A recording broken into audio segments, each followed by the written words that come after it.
Roman Reigns का नया bald look काफी ज्यादा वायरल हो रहा है। क्या वो गंजे रॉक के अगेंस्ट ड्रीम मैच के लिए हुए हैं? वहीं बात करेंगे रॉक के रॉयल रंबल रिटर्न को लेकर के क्या स्टेटस है, रैंडी ऑर्टन की इंजरी को लेकर क्या अपडेट है और बॉबी लैशले ने किस चीज की डिमांड करी है।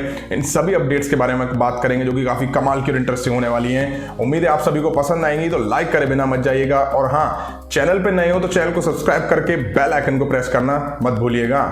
फर्स्ट अपडेट जुड़ी हुई है ब्लड लाइन के टीम मेंबर सोलो सिकोआ से। अब सोलो सिकोआ को नॉर्मली आपने प्रोमोज में, सेगमेंट्स में या बैक स्टेज जो छोटे मोटे सेगमेंट्स दिखाई देते हैं ना, उनमें बहुत ही कम बोलते हुए देखा होगा, हंसते हुए भी बहुत कम देखा होगा और आपको बताऊंगा वो लिखते भी बहुत कम है। कैसे, वो आपको अभी आगे बताऊंगा। अब सर्वाइवर सीरीज बहुत नजदीक है और ब्लड लाइन को फाइट लड़नी है अगेंस्ट ब्रॉलिंग ब्रूट्स के, तो उन्होंने सोलो सिकोआ ने ट्विटर पर एक ट्वीट करा है जिसमें उन्होंने बहुत कम लिखा है। उन्होंने लिखा है 3 डेज, बस उनका 3 डेज से मतलब क्लियर है कि सर्वाइवर सीरीज में अब टाइम कम रह गया है। तो एक तरह से उन्होंने अपने अपोनेंट को यहाँ पे वार्निंग दी है। अब सोलो सिकोआ अपनी फाइट स्किल्स में काफी ज्यादा एग्रेसिव नजर आते हैं, लेकिन हाँ, बोलते कम है और लिखते भी बहुत कम है। नेक्स्ट अपडेट जुड़ी हुई है द वाइपर रैंडी ऑर्टन से। रैंडी ऑर्टन मई 2022 से कंपनी में हमें दिखाई नहीं दे रहे हैं। लगभग उन्हें 6 महीने का टाइम हो चुका है। अब आप इमेजिन करिए, साल 2022 में 6 महीने रैंडी ऑर्टन WWE से बाहर हैं, वो भी बैक इंजरी की वजह से। आप लोगों को बता दूं, ब्लड लाइन ने उन पर अटैक करा था जिसके बाद उनको बैक इंजरी हुई थी। उनकी सर्जरी वगैरह सब कुछ हो चुकी है। अब यार, जो हमारे बॉडी में जो बैक होती है ना, वो बहुत ही ज़्यादा इंपॉर्टेंट रोल प्ले करती है। बैक पे ही हम सारा लोड लेके चलते हैं और जो हम दिन भर काम काज और कुछ भी करते हैं ना, वो सब बैक की बदौलत ही होता है।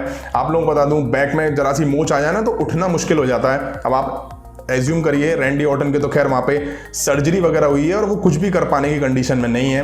वहीं रैंडी ऑर्टन को लेकर रूमर्स ऐसे आ रहे हैं कि वो रॉयल रंबल में रिटर्न करते हुए दिखाई दे सकते हैं। वहीं कुछ रिपोर्ट्स दावे कर रही हैं कि हो सकता है कि रैंडी ऑर्टन का रिटर्न रॉयल रंबल से भी डिले हो जाए, मतलब रॉयल रंबल के बाद भी वो रिटर्न करते हुए दिखाई दे सकते हैं। अब देखिए, अभी कोई आइडिया नहीं है कि वो कब इन रिंग एक्शन में लौटते हुए दिखाई देंगे। कुछ रिपोर्ट्स तो ये भी दावा कर रही हैं कि रैंडी ऑर्टन का रेसलिंग करियर खतरे में पड़ सकता है अगर वो अच्छे से रिकवर नहीं कर पाए। अब उम्मीद तो यही करते हैं कि जल्दी से वो रिकवर होके इन रिंग एक्शन में लौटें। आप लोगों को बता दूं, समर स्लैम 2022 में Roman Reigns versus Randy Orton के बीच मैच का प्लान था, लेकिन जब पता चला कि सर्जरी काफी सीरियस है तो फिर ये मैच प्लान कैंसिल हो चुका था। अब देखते हैं रैंडी ऑर्टन कब WWE में वापसी करते हैं। उम्मीद है कि वो रॉयल रंबल में रिटर्न करते हुए दिखाई दे जाएं। अब बात कर लेते हैं ऑलमाइटी बॉबी लैशले के बारे में। आप लोगों को बता दूं, बॉबी लैशले ने एक डिमांड करी है हर्ट बिजनेस रीयूनाइटेड होने की। उन्होंने कहा है कि वो चाहते हैं कि WWE में हर्ट बिजनेस का एक और रन दिखाई दे। अब आप लोगों को बता दूं, हर्ट बिजनेस साल 2020 में WWE ने बिल्ड करी थी, जिसमें Bobby Lashley, Cedric Alexander, Shelton Benjamin under MVP की गाइडलाइन में ये फैक्शन बिल्ड हुआ था, जो कि काफी डोमिनेट रॉ पर उस टाइम दिखाई दे रहा था। आप लोगों को बता दूं, हर्ट बिजनेस में रहते हुए Bobby Lashley first time WWE champion बने थे और उनके WWE चैंपियन बनने के साथ साथ शेल्टन बेंजामिन और Cedric Alexander raw tag team champion थे। मतलब इस फैक्शन के तीनों जो मेंबर थे वो चैंपियन थे उस टाइम, लेकिन रेसलमेनिया 37 से पहले साल 2021 में WWE ने इस ग्रुप को ब्रेक कर दिया।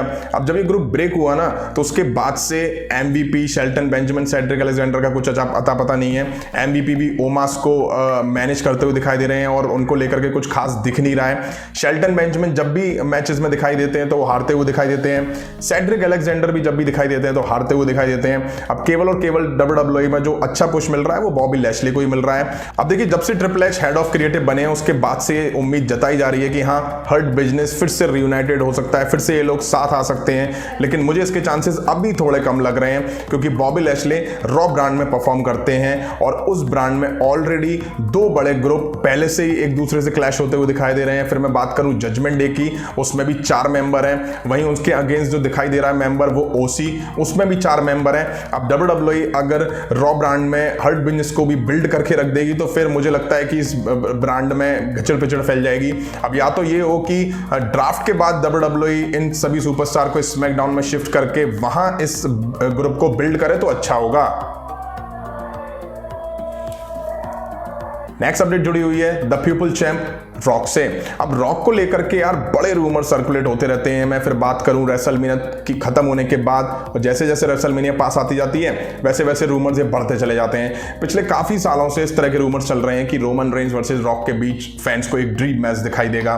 लेकिन रेसलमेनिया 39 से पहले, जो कि साल 2023 में आने वाली है, उससे पहले बहुत तेजी से रूमर्स ये सर्कुलेट हो रहे हैं, फ्लोट हो रहे हैं। वजह साफ है, रेसलमेनिया 39 की जो थीम है वो हॉलीवुड होने वाली है। अब कुछ रिपोर्ट्स दावे कर रही हैं कि फाइनली फैंस को ये मैच रेसलमेनिया 39 में देखने को मिलेगा।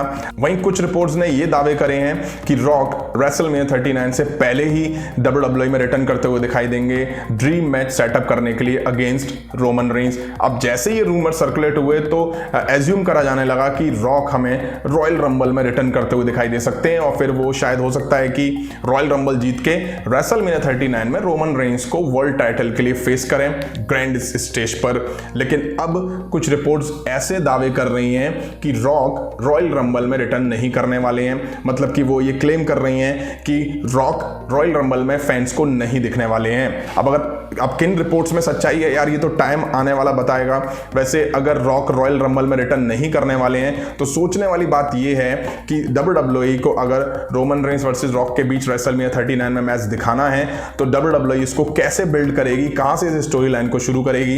वैसे आप लोगों को बता दूं, द रॉक WWE में लास्ट मैच रेसलमेनिया 32 में यानी कि 7 साल पहले लड़ते हुए दिखाई दिए थे, वो भी व्हाइट फैमिली के मेंबर के अगेंस्ट, जो उन्होंने 6 सेकंड में जीत लिया था। अब देखना ये होगा कि रॉक वाकई रिटर्न करते हुए दिखाई देते हैं, क्या वो वाकई प्रायोरिटी देते हैं रॉक वर्सेस रोमन रेंज के मैच को रेसलमेनिया में, या वो फिर अपने हॉलीवुड स्केड्यूल में ही बिजी रहते हुए दिखाई देते हैं। नेक्स्ट स्टोरी जो रिलेटेड है वो रिलेटेड है ट्राइबल चीफ रोमन रेंज से। अब रोमन रेंज का एक बाल्ड लुक वाला या कहूँ गंजे वाला लुक ट्विटर पर काफी ज्यादा वायरल हो रहा है। हालांकि पॉल हेमन और रोमन रेंज का इस पे अभी किसी तरह का कोई रिएक्शन नहीं आया है, और मुझे उम्मीद है कि रोमन रेंज तो खैर क्या ही रिएक्ट करेंगे। हो सकता है कि पॉल हेमन इस पर रिएक्ट कर दें, और इस फोटो को लेकर के फैंस के भी कुछ मिक्स रिएक्शन देखने को मिल रहे हैं। कोई बोल रहा है कि जब अनाड़ी को टेक्नोलॉजी हाथ में पकड़ा दो ना तो यही देखने को मिलता है। कुछ लोग काफी ज्यादा अप्रिशिएट कर रहे हैं रोमन रेंज के इस लुक को, कुछ लोग बोल रहे हैं कि वाकई रोमन रेंज को इस लुक के साथ WWE में दिखाई देना चाहिए। वहीं कुछ लोग कह रहे हैं कि ये बैरन कॉर्बिन के बिछड़े हुए भाई मिल गए हैं, या बैरन कॉर्बिन से बेटर लुक रोमन रेंज का लग रहा है। वहीं मेरा मानना है पर्सनली कि रोमन रेंज को इस लुक में रेसलमेनिया 39 में द रॉक के अगेंस्ट फाइट करनी चाहिए। दोनों फिर गंजे गंजे एक साथ लड़ते हुए दिखाई देंगे समोन फैमिली से, तो वाकई मजा आ जाएगा। वैसे आपको रोमन रेंज का ये बाल्ड लुक, गंजे वाला लुक कैसा लगा, कमेंट करके जरूर बताइएगा। अभी की वीडियो में इतना ही। पसंद आए तो लाइक और शेयर करें। उस तरह की इंटरेस्टिंग अपडेट्स के लिए चैनल को सब्सक्राइब करें, बेल आइकन को प्रेस करें। मिलता हूं नेक्स्ट वीडियो में। Thank you.